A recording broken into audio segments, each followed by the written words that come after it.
What do you guys and who do you guys, and I love how I'm calling it you guys, but what do you think, who is Jesus to you and where does he fit into all this for the Jewish people? So Jesus was born Jewish, born to a Jewish family.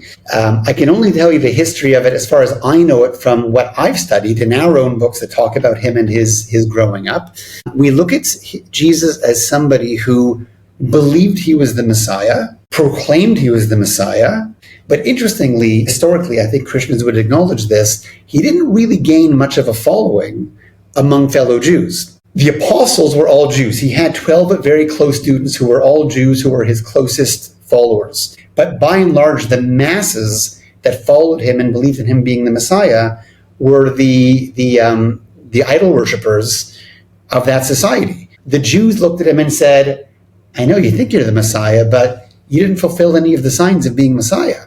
When the Messiah comes, the lion is supposed to lie down with the lamb. There's supposed to be world peace. People will beat their swords into plowshares. There won't be war anymore. There will be a temple. There will be godliness in the world. You didn't accomplish any of that, so we don't believe you're the Messiah. You're not a bad guy. We're nothing against you. We just don't believe in the Messiah. So that's our view of Jesus. And he might have done a lot of good in the world. Yeah, let me ask you this. When you say Messiah, is that denoting God? God is the Messiah?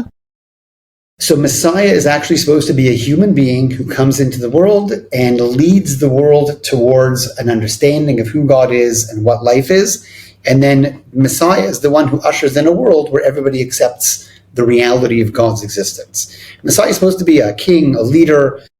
Yeah, we definitely look at it like that. But again, there are certain signs. If you're going to be the Messiah, you have to lead all the Jews back to the land of Israel. You have to build the temple. You have to bring peace into the world. You have to get all the wars to stop. So nobody's done that. Certainly not from a Jewish perspective, and even otherwise, nobody's really done that. So we don't believe the Messiah has come yet.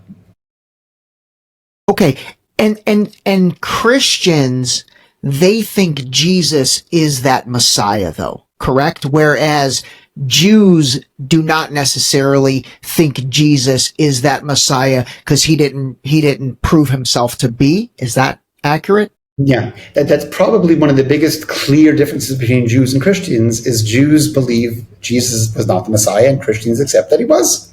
Yeah, exactly where it came from. That's exactly what the basis of it is. That was the beginning of the split, you could say. Okay, totally get it.